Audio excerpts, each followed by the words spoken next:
creators. Welcome to the very first episode of my brand new podcast series, The Creative Life. In this show, I'm going to be having conversations with creators from all walks of life. We'll be discussing their unique creative processes, their challenges that they had to overcome in their art, and any discoveries that they've made about themselves and the world along the way. Please take a moment to subscribe to the show on your favorite podcast app. And if you're feeling extra generous, a nice review would be greatly appreciated. Now, let's kick this thing off with a very special first guest. I've known Rabia Chaudry for, well over a decade. She's an immigration lawyer. She's a criminal justice activist, podcaster, author, and a general badass. Over the last few years, she's written a New York Times bestselling book, Adnan's Story, and a critically acclaimed second book, Fatty Fatty Boom Boom, a memoir of food, fat, and family. She's the executive producer of the HBO documentary series The Case Against Adnan Syed, and she's also a co-producer of, yes, that's right, 5 podcasts. That would be Undisclosed, Rabia and Ellyn Solve the Case, Nighty, The Hidden Djinn, and the 45th. Welcome, Rabia. It's good to have you. It's good to be here. You know, I had another podcast before this, but my whole thing about it was I didn't want any famous people on it. So that's why I never asked you. Amanda, I was not famous then and I'm not famous now. Okay, come on. Not... You're pretty famous, but my whole point was nobody recognizes me. Nobody recognizes me when I go out. That's the test. Oh, that is crap. Okay, whatever. I don't know. Like, you're a New York Times best-selling author, so I think that dime qualifies. a dozen. Listen, I no offense taken, but thank you for that very kind explanation. It's very sweet. It's flattering, even though Excellent. Not necessary. But yeah. Okay, good. All right. Well, you know, this is the first episode of this new podcast series, and you were the first person that came to mind, actually, and not just because I felt guilty that I couldn't have you on my other podcast, because I have long admired your ability to juggle multiple things. Some might call it crazy. You might call it crazy, but I think it's quite admirable. And I've watched, you know, I've known you for well over a decade. I've watched you kind of transition your life and change things around a little bit and become more of a creative force, because you're a lawyer by training, right? Yeah, of course. Yeah. I'm a lawyer by profession. Mm-hmm. Yeah. And so at some point during the last 10 years, you were like, I'm going to write 2 books, produce 3, 4, 5 podcasts, you know, and produce a documentary series for HBO. Like, okay, that's wild. And so I want to hear all about that. But I want to start first by asking you a question. Sure. Which is sort of a little icebreaker. Tell me about one thing that you've done that you're really, really proud of creatively. And it could be anything. I think the thing that I'm most proud of creatively was my podcast, Undisclosed. Even though on the face of it, Undisclosed is a criminal justice podcast where me and 2 other lawyers, nothing sounds creative about it. But what we're doing is we're trying to help exonerate folks and reinvestigate their cases. There's no way to tell these stories without finding creativity. The entire purpose of that show was for it to be a creative strategy to get these people out of prison. And I think of all the things I've done that have been kind of outside of my very rigid professional boundaries, Undisclosed is the most one. I'm more proud of that than anything I've ever done. And probably, I don't know if I'll ever be as proud again of any other project. What was the impact? Do you have like a way to measure the impact? Yeah. We reinvestigated and covered, I think, about 25 or 26 cases. 17 of our defendants are home. Wow. We have 2 more that, and these are 2 actually my cases, because the 3 of us lawyers would kind of split up the cases where things are moving along slowly. Like DNA testing just got done in 1 case. You know, I really do anticipate that we'll have 2 more home in the next couple of years. That's a you know, innocence projects don't have track records that great. So, you know, we were able to really have an impact and have fun doing it. And, you know, the 3 of us lawyers who are just dry as a bone, like learn to tell stories and learn to use social media and make reels and do things to make people listen to the stories. I mean, so it brought us all out of our kind of like, I mean, law school. So, I mean, like they just put you out there, you're just like dry as a bone. And there's almost no space for creativity when you're practicing law in most fields of law. And so, it's been really wonderful. And there's been a movement, in fact, since lawyers have started using podcasting and other media as advocates. There's an entire organization has sprung up to train lawyers on how to use digital media and social media. And I work with them once in a while, to just be better. They're better advocates. And it's, so loosening us up a bit. Yeah. Well, it's incredible how effective you've been. And I think the thing that's most impressive is you really just seemed to take to it. Like a lot of people, you see them, and I include myself in this, you see us kind of putting stuff out there and it's clear that it's not polished. It's clear that we're finding our footing. And you guys really hit the ground running. Like it was very well done from the Oh, very Amanda, beginning. no, And no, I my wonder if, love. No, Amanda. Our first couple of episodes were a disaster. And here's the thing. Yes, no, no. I have review videos from the Baltimore Sun did a review. The guy did a video and he's like, it was so bad. I had to listen to it. I didn't want to listen to it, but it was so bad. You know why? Because guess who was doing the editing? Yours truly, who has no idea how to edit. We had an editor lined up and he dipped out last minute and it was like, and here's what had happened. Serial had aired and then we were going to do this and we had yeah. put out a press release saying we're going to continue to investigate the Adnan Syed case. So every publication, including Rolling Stone magazine, published that the follow-up podcast to Serial is on the way. Everybody's waiting. And we are No we are pressure. not Serial. We sounded like shite. But by episode 4, we had a pro involved, and she floated us, Rebecca Lavoie. It was an amazing public radio editor for like 7 years. That is a great lesson for all aspiring creatives. Know when to ask for, know when to get Always. The help. answer to that is always. You don't Yeah. have to do it all. Yeah. So then that's actually a really interesting little segue there because you talked about going through law school and all of that. And so, it wasn't like your career was based in any kind of, creative aspirations. When you were growing up, did you consider yourself a creative person? Well, that's the thing. I mean, my creative outlet was always writing. I was a voracious reader, just a voracious, like I would read multiple books a week and I love to write. I wasn't really creative outside of that. Like, I don't coloring and paint. Those are not my things. Oh, writing is 100% Yeah, creative. yeah, yeah. Yeah. That was pretty much it for me. That was where all my creative talent was kind of, stored, is just in writing. And so when I was in high school, I remember I was like, I want to be a journalist. I want to be like, I just wanted to write as my life, as my career. And my parents were like, oh no, you're going to med school.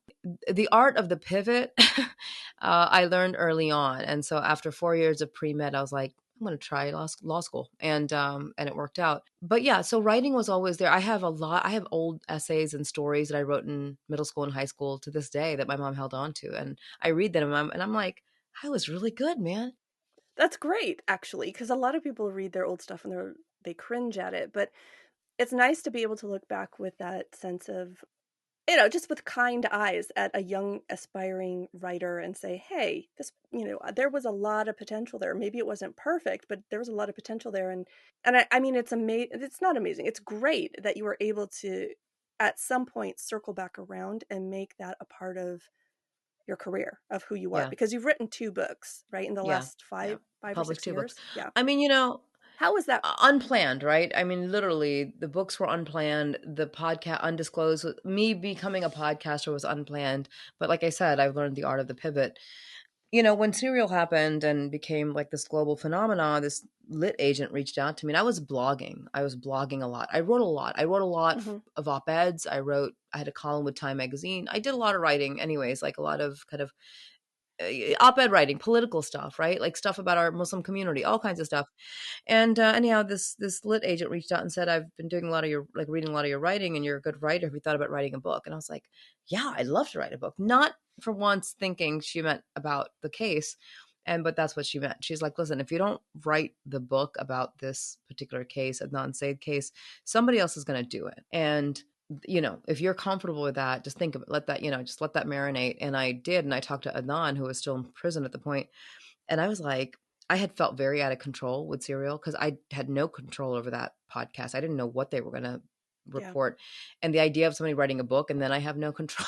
So I was like, it was the control freak in me who said, I got to write this book. And, it was going to be a one-off, but it did become a New York Times bestseller. It did really well. And then before it was, I think around the time it was published, it got picked up very quickly for a book to film contract, which is how the series on HBO got made. And then after it came out, the publisher and my agent was like, well, what's next? And I'm like, I, I have to recover. I don't even know what I would write next. I haven't even thought about it. And it took me a few years to get around to the second book, like 6 years, in fact. What's so interesting is it was such a departure from what you'd been writing and, podcasting Yeah. about for so long. Like Fatty Fatty Boom Boom is deeply personal. It's about food, it's about weight, it's about family. It's a completely different sort of type of book. It's Thank you. fantastic, by the way. We loved Oh, it. My thank husband and I loved it. The descriptions of food in there are A you. plus. So good. Every time Junaid would read it, he'd like come away and be like, "We need to make this. We need to make that." Haven't had this in a while. Exactly. Exactly.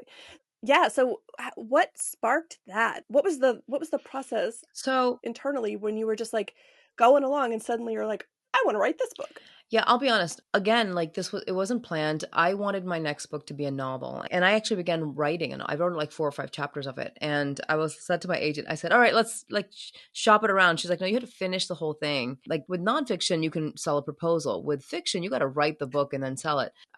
It's hard to motivate me without like a deadline. And I'm like, there's no deadline here. I don't know when I'm going to finish writing it. But she also said to me, it will be an easier jump for you if you to go to fiction writing and to get the attention of publishers if you first do a memoir. I'm like, a memoir? And I let that sit in my head for 2 years because I kept thinking, so much of my work is public. You know that, Amanda. I've done Wow. so much public advocacy. I talk about the same issues for decades. Like, what else do I have Yep. to add? And then when I really, but then I realized I'm thinking about my memoir in the sense of like my career and not like my personal life. And the career stuff would be very interesting, I think. And I've always thought that somebody should write the book about like an entire legion and generation of activists that emerged after 9/11 in the Muslim community, at least. And, I mean, like I feel like that's a civil rights movement that should be documented, right? And it's still ongoing. But I was like, what is the one thing that me and my friends constantly like that we're always obsessed? It's always weight, fitness, and food. Like it's always what's the latest diet? Everybody's on a diet or working Uh-huh. out or doing something, Pilates or yoga or whatever. And then everybody's talking about what they want to eat next. I'm like, that's all we ever do. And that those have been the defining themes of my personal life, in fact, since I was very small, because I was a heavy child, I was a heavy teenager. And, in the Pakistani culture, that's like unacceptable. So I realized that this is a story I haven't told anybody. And this is probably the story that'll resonate with so many more people than the career story will. That's so interesting because especially, when you take something like a memoir, because, you can't write every single part of your life down. Like nobody wants to read all of that. And so there's multiple lenses that you could use to write a memoir. And I think it's so interesting that you were able to switch and that you chose this. And I think it was really wise actually, because you're right. It resonates across Yeah. all kinds of boundaries. Like everybody has these hangups and these obsessions and whatever. And I think that's why it was such a incredibly touching book, but it was also really, really personal, right? And I remember seeing you post a couple times just talking about how, your mom's response to reading some of the stuff in there. And I think a lot of people who are trying to put art out there in any form or fashion really worry about, Yeah. what their family's going to say or think.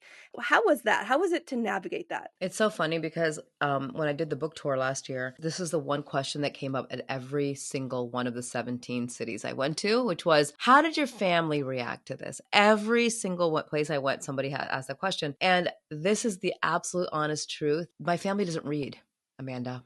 Nobody in my family fucking reads. I'm sorry, can I use the F word this way? Yeah, yeah. um, The only person who actually reads, who used to read in my family was my dad. And and by the time my book came out, he had had like 2 strokes and a brain injury. He couldn't read anymore. And so my mother read like the first 5 pages of the book and said, this book you've written about me, who's going to read? I'm like, it's not about you, Mom, but okay. But nobody, my sister has a copy. My uncles have the book. Everybody has the book. Nobody reads. Nobody has any idea what's in it. I've said to my sister, I'm like, you don't have to read it. You can listen to it. I narrated the audio. She's like, no, I'm good. Oh my God. Nobody has, I could have written anything. Isn't that hilarious? And nobody would know. It is hilarious. It is hilarious. But it's true. I mean, like, listen, this is true for most, and anybody who's a creative, it's great to have your family support, but I can guarantee you that almost, especially if you're writing or podcasting or creating these things that require a little bit, it's not like a piece of art you're hanging on a wall that maybe your mom can look at. If you've written something or you're creating a podcast series, it takes a little more time and investment, right? Like to actually consume it. And most of your family will not. My family doesn't listen to my podcasts. My family does. They don't do it. They're just there. Yeah, mine doesn't either. They have no idea what I do on the internet all day. They don't care. Yeah. And that's okay. That's very freeing, by the way. Yeah. For sure. I did not expect that response, actually, because I have that fear myself. Like, I think it's, like you said, every city people asked. I think that is sort of this innate thing. We need to be able to express ourselves. We just don't want to hurt people in the process, right? Yeah. Listen, I shared some things in there that if my family actually read the book, they might object to it, but I will say this, even to the people who deserved much harsher characterization in the book, I was kind. I was kind to them. I think I gave little glimpses into what their personalities were like without just completely calling them out. But yeah, I mean, it depends but there are memoirs that are going to be really painful, and they're going to be about awful things that people close to you did, and that's hard to write about because you have to accept that those people might see those. And how do you feel about that? That's where a therapist comes in very handy, by the way. No shit. Yeah, I want to go back to talking a little bit about fiction, because I did not realize that you were interested in writing a novel, or that was a goal of yours. And I'm curious not about the selling part, but just about the actual creative part. What's you mentioned a little bit about, the deadline, and that it has to be finished before you can pitch it and all of that kind of stuff. But your experience in actually writing fiction, I personally have found it it's a completely different way of writing. And because of that, it's a different way of thinking. Yeah. So how was your experience with that? And are you going to kind of continue to pursue that in the future?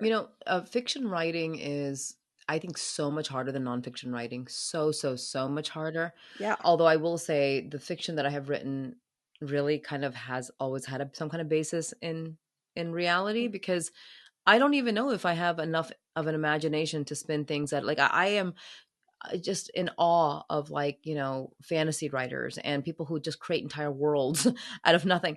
For me, even my fiction that I've written, and my fiction creative outlet has been, like, I had a podcast, Nighty, which is coming back soon, but I wrote a few of the stories for that, and they were fiction stories. It was very cathartic to write, like, horror stories, but they were all kind of based in something that was a real thing. And so I had some kind of a foundation, right? Like some kind of a tether to reality. But otherwise, writing fiction, it's so hard for me. I haven't picked up, that the novel that I began, that I'm like 4 or 5 chapters into, I have not picked back up yet. But also, I really haven't had the chance. I mean, since Fetty Fetty Boom Boom came out, we're still, like, the paperback comes out soon. And so now we're marketing the paperback. So it's like you have to go through the cycle for a couple of years before maybe I'll get back to it. But, the process for me of writing, whether it's fiction or nonfiction, is similar in one respect. And that is that by the time I sit down to actually write, I already know it's already in my head. Like what I want to say, I have already thought about while I'm driving, while I'm washing the dishes, while I'm folding the laundry, whatever.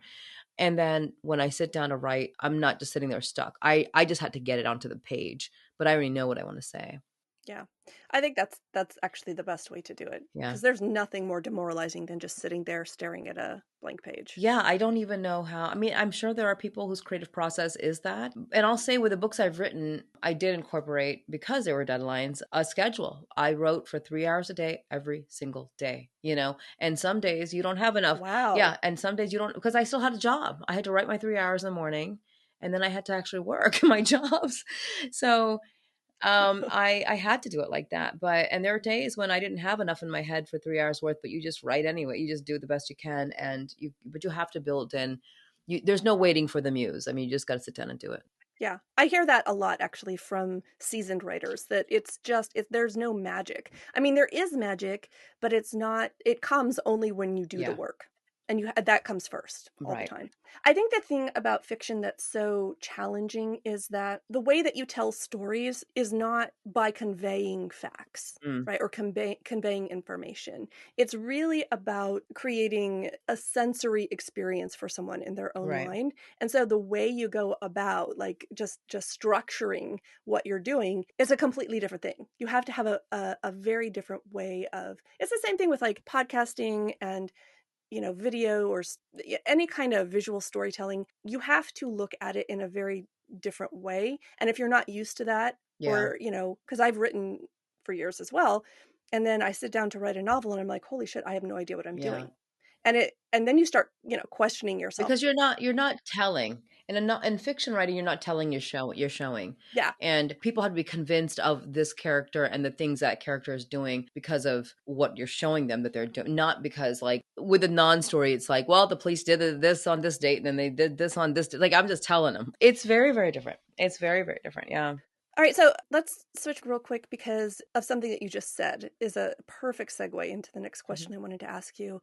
You said you got up and you had to write 3 hours a day because you had a regular job, and my goodness, there are so many people out there I know, and for most of my adult life, I was this way, where I knew I had to work Yeah. I had to, and so I did, but then I was so frustrated by how little bandwidth I had left over for my Mm. creativity.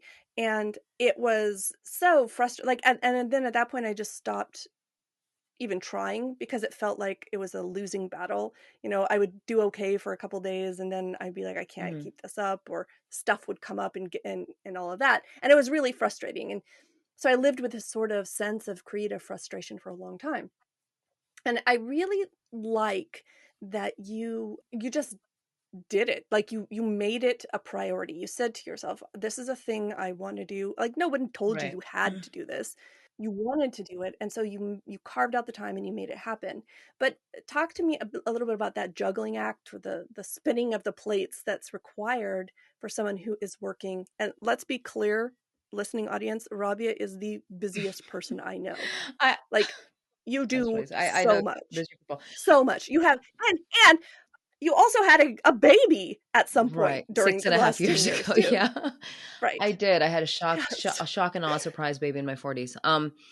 Here's the thing. Look, I want to say this. There are people who everybody's built kind of differently, right? Like, and so I don't think it's fair for everybody to be like, why can't I be like that person who is working on 8 different projects at a time? I am that person who, even as a kid, I was reading 6 books at the same time. I was editor of photography. I was Uh-huh. editor of the newspaper.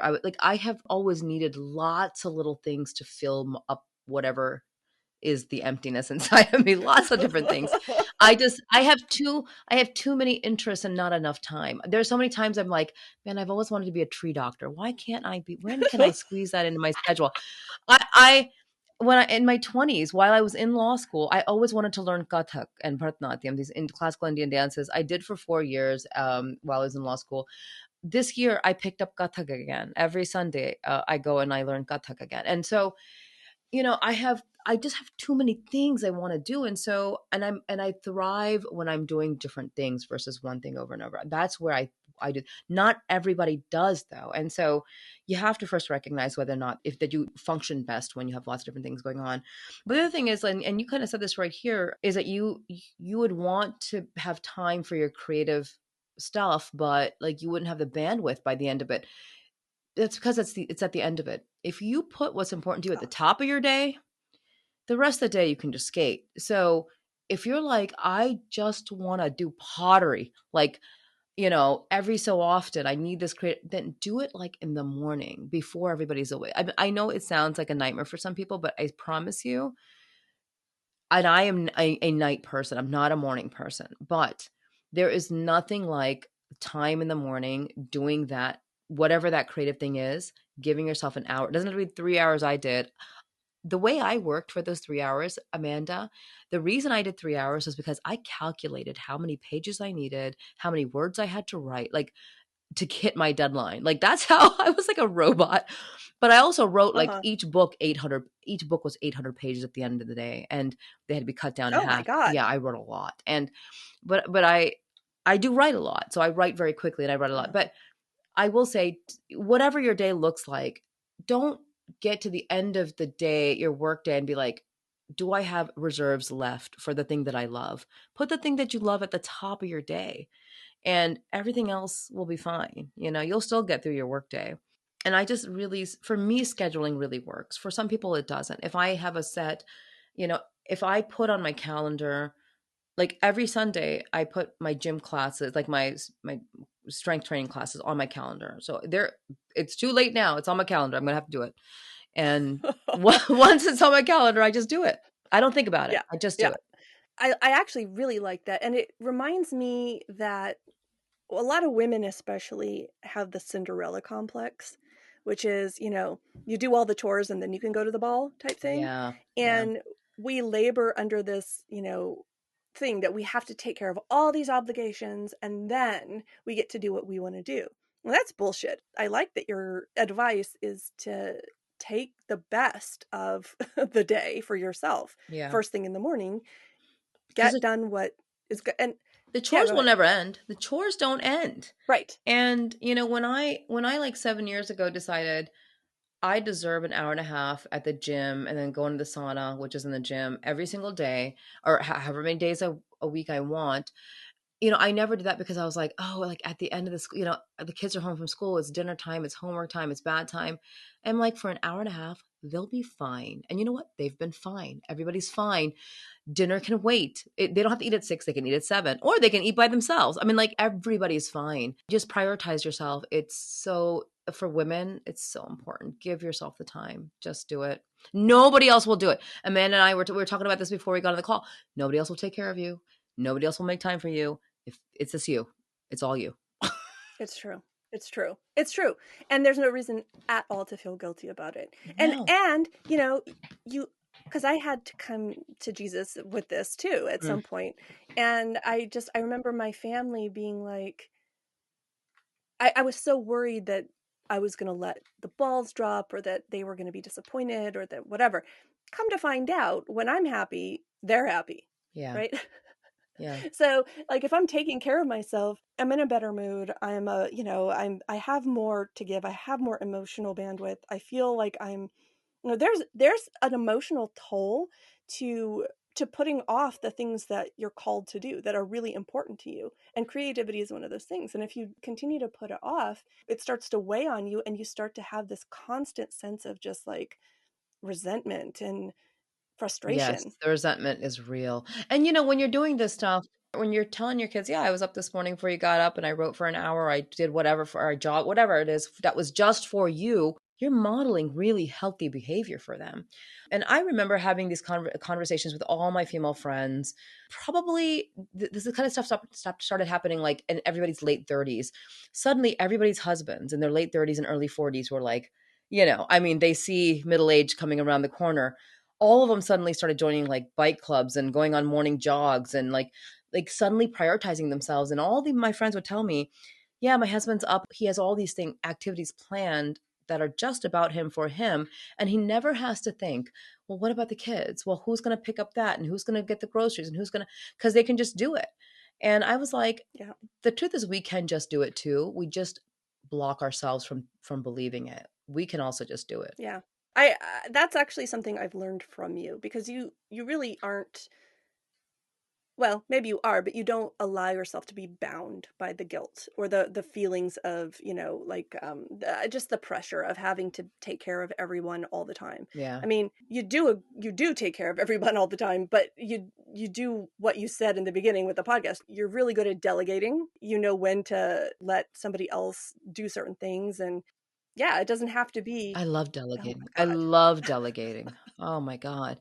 I'm like, I am not an I'm only an expert in like one thing, you know? I need experts and everybody else around me to help all this other stuff happen. Yes. Yeah, delegating is important. People have jobs and expertise in different fields for a reason. Use them, utilize them. People want to help.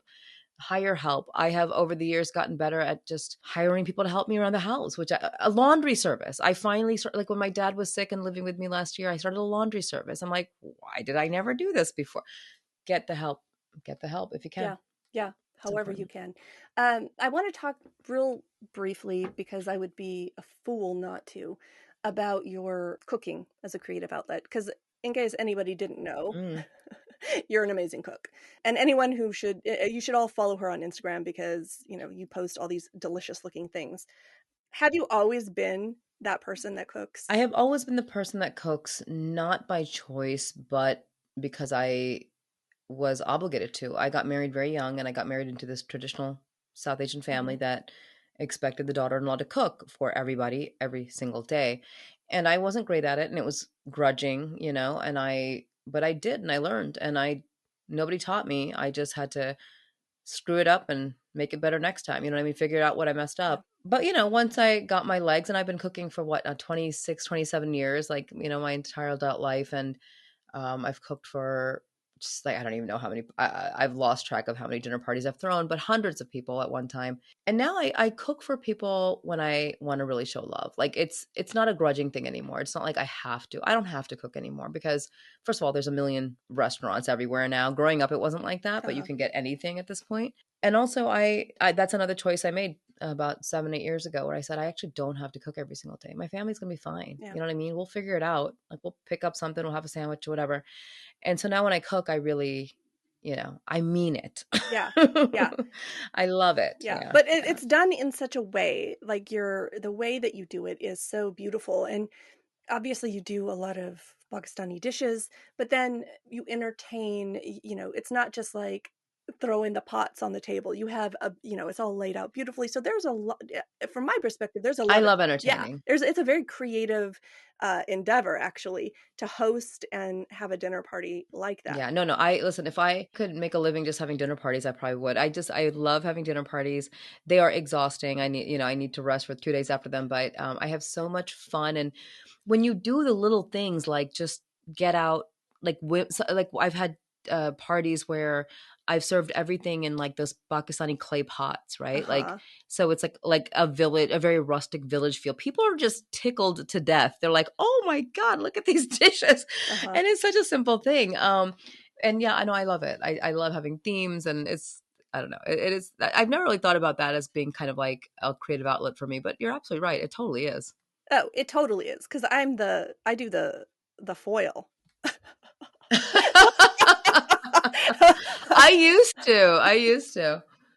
No, no, it's great. I admire it a lot. Actually, I'm not that person, but I'm one of the people Hmm. that gets delighted when somebody has that and is Yeah. kind enough to invite me to participate. I love the joy on people's faces when they see it. Yeah, They lose their minds. yeah.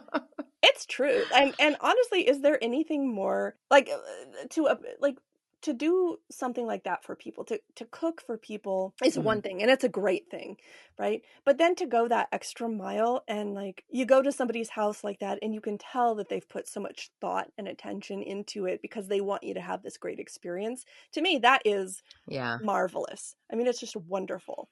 Plus you get to eat. Yeah. Yeah.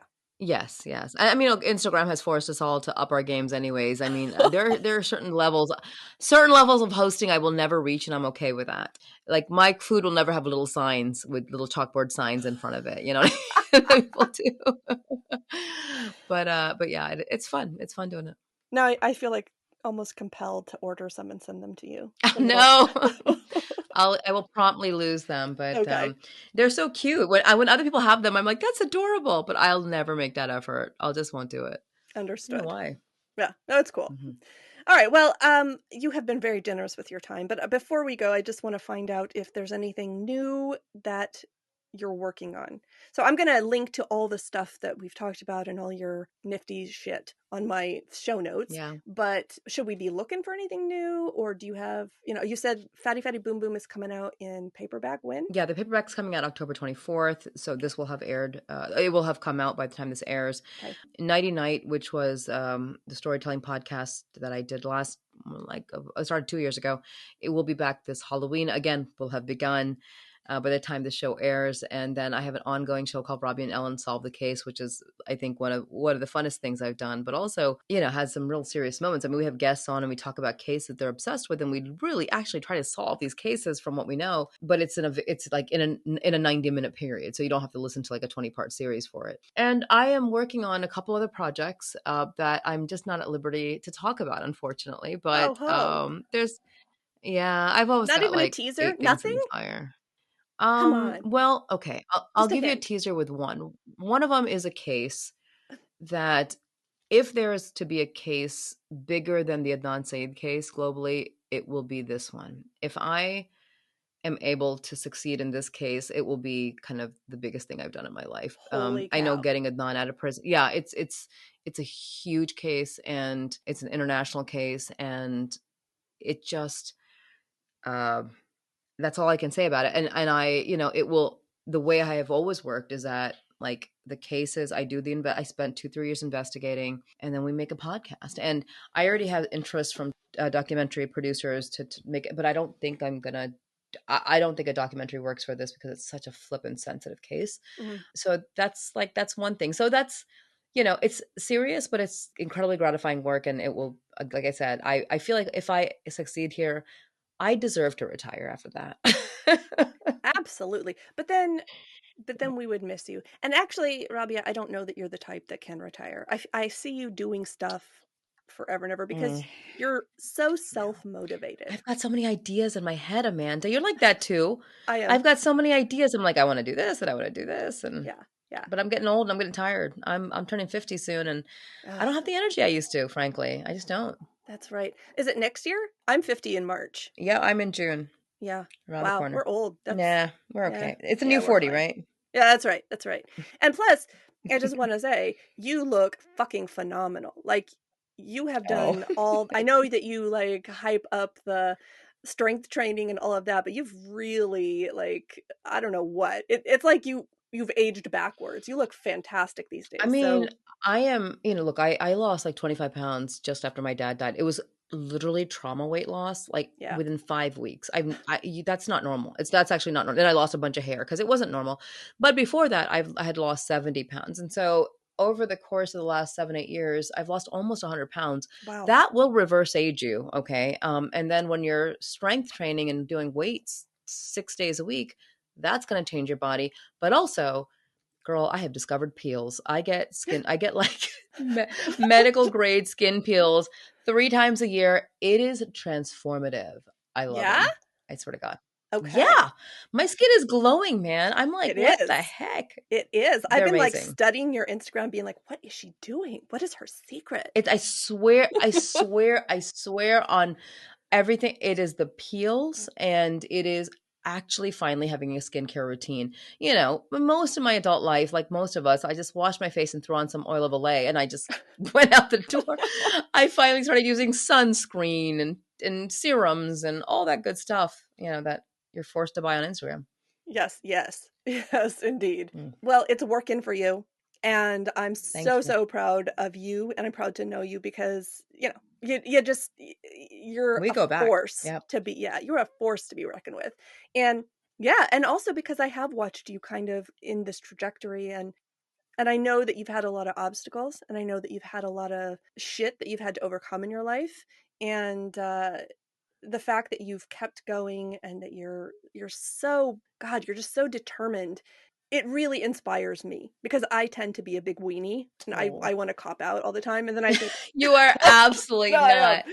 You are the Q. You are not a weenie. You're a powerhouse. But like it is an inspiration, and I always think, gosh, what would Rabia do, right? I do. I have like a 5 or 6 of like. Probably not what would Jesus do. No, right. I have this like wise council of women in my head of like a handful of 5 or 6 women that I look up to, and I'm like, what what would they do? And that's who I talk myself through that. Although I could probably just talk to them, but you know, I was gonna say you could just text me, you know, you can just call me, girl. I don't want to be a pest.